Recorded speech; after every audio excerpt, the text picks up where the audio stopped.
வணக்கம் ஃப்ரெண்ட்ஸ், இன்றைக்கி மட்டன் குழம்பு எப்படி செய்யலான்னு பார்க்கலாம் வாங்க வீடியோ. குக்கர் வச்சாச்சு ஃப்ரெண்ட்ஸ், நல்லா நான் ஊற்றிக்கிறேன். கடுகு போட்டுக்கிறேன் கொஞ்சோன்னு. கடுகு வெடிச்சிருச்சா? கடுகு வெடிக்குது. வெங்காயம், பச்சை மிளகா, தக்காளி எல்லாம் கழுவி எடுத்து வச்சுட்டு வெங்காயம் போட்டுக்கலாம். வெங்காயம், தக்காளி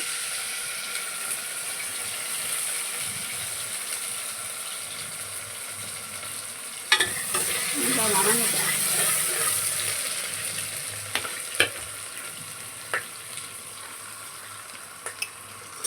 எல்லாத்தையும் போட்டு நல்லா வணங்கட்டும்.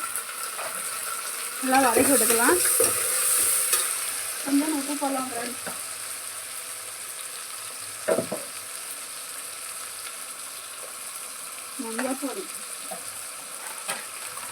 மஞ்சள் பொடி ஃப்ரெண்ட்ஸ்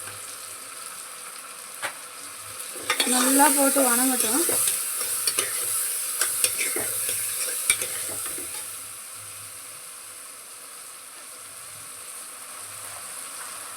சின்ன சீரகம் மட்டும் போட்டுக்கிறேன் ஃப்ரெண்ட்ஸ்.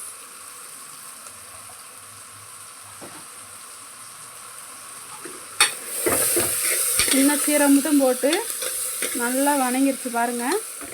இப்போ கழுவி வச்சுருக்க மட்டனை போட்டுக்கலாம்.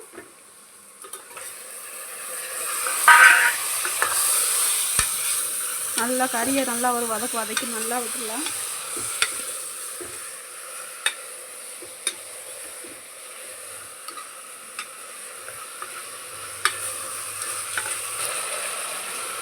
பாருங்கள் ஃப்ரெண்ட்ஸ், கறி நல்லா வணங்கி வந்துடுச்சு. ஃபஸ்ட்டு நல்லா இப்படி வெங்காயம், பச்சை மிளகா போட்டு சீரகம், மஞ்சள் பொடி போட்டு நல்லா கறியை வணக்கி விட்டு நல்லா ஒரு சம் தண்ணி, ஒரு டப்பா தண்ணி அளவுக்கு ஊற்றி கறியை கசித்து வேக வச்சு எடுத்துக்கிறேன் ஃப்ரெண்ட்ஸ். நான் அந்தமாரி இப்போ தண்ணி ஊற்றி கறியை வேக வச்சு எடுத்துக்கிறோம் குக்கரில். தண்ணியை பாருங்கள், ஒரு டப்பா தண்ணி ஊற்றுறேன். கொஞ்சோண்டு கறி தண்ணி குடித்தா உடம்பு கொஞ்சம் நல்லாயிருக்கும், சூடு குறையும், அது இதுன்னு சொல்லுவாங்க பெரியவங்க. அதுக்காண்டி நான் ஒரு டப்பா தண்ணி ஊற்றிருக்கேன். பாருங்கள், உப்பு எல்லாமே கொஞ்சம் கம்மியாகவே போட்டுக்குங்க. மசாலா போடுறப்ப போட்டுக்கலாம். இப்போ குக்கரை மூடி வச்சு 2 விசில் 3 விசில் விட்டோன்னே இறக்கிக்கலாம் ஃப்ரெண்ட்ஸ். இங்கே ஹைதராபாத்தில் மட்டன் ரேட்டு 1000 ரூபா. நம்ம ஊரில் என்ன ரேட்டு கமெண்ட் பாக்ஸில் கமெண்ட் பண்ணுங்கள் ஃப்ரெண்ட்ஸ். இப்போ குக்கர் போட்டு மூடி போட்டு விசில் போட்டு எடுத்துக்கலாம். குக்கர்லாம் மூடி போட்டு 2 விசில் வரவும் சரியாக போடலாம். குக்கர் மூடி போட்டாச்சு ஃப்ரெண்ட்ஸ், விசில் போட்டுக்கலாம். 2-3 விசில் வரவும் பார்க்கலாம் ஃப்ரெண்ட்ஸ். வெந்தப்புறம் மசாலா ஆட் பண்ணி மட்டன் குழம்பு எப்படி செய்கிறேன்னு உங்களுக்கு காட்டுறேன் ஃப்ரெண்ட்ஸ். குக்கரில் கறி வச்சோம்ல, 3 விசில் வந்துருச்சு. ஆஃப் பண்ணிட்டோம். விசில் அடங்கிருச்சு. எடுத்து எப்படி இருக்குன்னு பார்க்கலாம்.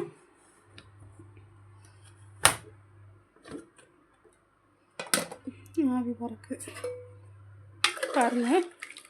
கறி நல்லா பூ போல் நல்லா வெந்துருச்சு. இப்போ கொஞ்சோன்னு பிள்ளைகளுக்கு கறி தண்ணி கொடுக்கறதுக்காண்டி கொஞ்சோன்னு ஊற்றிக்கலாம்.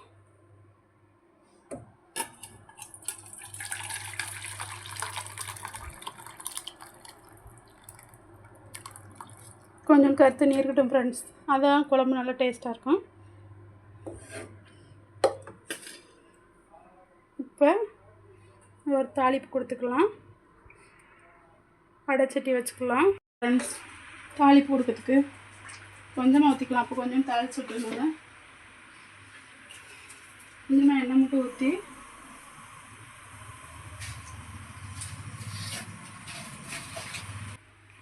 கொஞ்சம் எண்ணெய் ஊற்றி அடுப்பு இது காஞ்சிச்சு ஃப்ரெண்ட்ஸ்.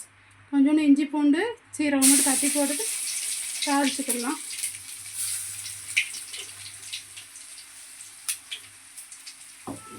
உரலில் அடித்து போடுங்க ஃப்ரெண்ட்ஸ், நல்லா டேஸ்ட்டாக இருக்கும். இப்போ இந்த கறியை தூக்கி ஊற்றிக்கலாம்.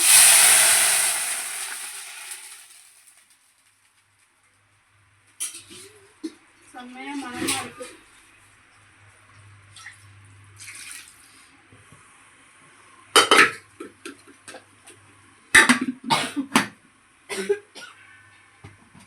வீட்டு மசாலா ஃப்ரெண்ட்ஸ். இந்த மசாலா தான் நான் எப்போயுமே போட்டு வைப்பேன், வேறு எதுவுமே போட்டு வைக்க மாட்டேன். மஞ்சள் சீரகம் தேங்காய் அது அரைச்சி ஊற்றினா எங்கள் வீட்டில் சாப்பிட மாட்டாங்க.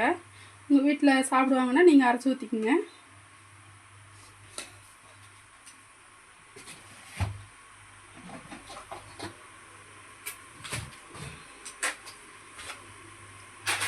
கொஞ்சோண்டு காரம் பொடி, காரத்துக்கு கொஞ்சோண்டு ஃப்ரெண்ட்ஸ்.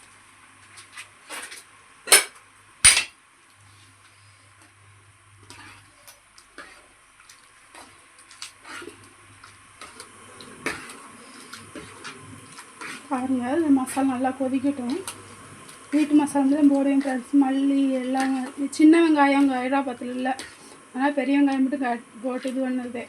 ஈர்க்கணைக்கு சின்ன வெங்காயம் தக்காளி எல்லாம் ஒரு வணக்கி செஞ்சிடுது, அது இன்னும் டேஸ்ட்டாக இருக்கும். அந்தமாரி ட்ரை பண்ணுங்கள். இந்தமாரி சிம்பிளாக வச்சு சாப்பிட்றது நல்லா டேஸ்ட்டாக இருக்கும். அந்த குழம்பு ஆட்டுக்கறி குழம்பு நல்லா அப்படி தண்ணி குழம்பு வச்சு சாப்பிட்றது இன்னும் நல்லா டேஸ்ட்டாக இருக்கும். இப்போ உப்பு பார்த்துக்கலாம். ரொம்ப டேஸ்ட்டாக இருக்கும். கொஞ்சம் உப்பு கம்மியாக இருக்குது, கொஞ்சம் உப்பு போட்டுக்கலாம். இது கொதிச்சு நல்லா இதோட எண்ணெய் நல்லா சாறு இறங்கி நல்லா மத்தி வரப்போ உங்கள்கிட்ட காட்டுறேன் ஃப்ரெண்ட்ஸ். இப்போ மூடி வைக்கலாம். கருத்தண்ணி பாருங்கள் ஃப்ரெண்ட்ஸ், கறி வந்துச்சானே எங்கள் பாப்பா ஒரு பீஸ் எடுத்து வச்சு தின்னுட்டு போயிடுச்சு. நல்லா இருக்காண்டுக்கு நல்லா இருக்குது, செம்மையாக இருக்குன்ட்டு போயிடுச்சு. ஆனால் வீடியோவில் மட்டும் சவுண்டாக சொல்லாது அது. ஃப்ரெண்ட்ஸ் வச்சுட்டு நம்ம அடுப்பு போய் உட்காந்துட்டு ரொம்ப நேரம் ஆகிப்போச்சு. குழம்பே வற்றி போச்சு பாருங்கள் ஃப்ரெண்ட்ஸ். நல்லா கெட்டியாக நல்லா இப்படி வந்திருக்குன்னு சிம்பிளாக கொஞ்சமாக வச்சுக்கிறேன் ஃப்ரெண்ட்ஸ். அது இது நிறைய அரைச்சி ஊற்றி தண்ணியாக ரொம்ப இந்தமாரி செஞ்சு சாப்பிடுங்க ஃப்ரெண்ட்ஸ். நல்லா டேஸ்ட்டாக இருக்கும். இந்தமாரி ஒரு குழம்பு வச்சு சாப்பிட்டு பாருங்கள். நம்ம சேனலை பார்க்குறவங்க சப்ஸ்கிரைப் பண்ணிக்கோங்க, லைக் பண்ணுங்கள், கமெண்ட் பண்ணுங்கள், ஷேர் பண்ணுங்கள் ஃப்ரெண்ட்ஸ். அடுத்த வீடியோவில் பார்க்கலாம்.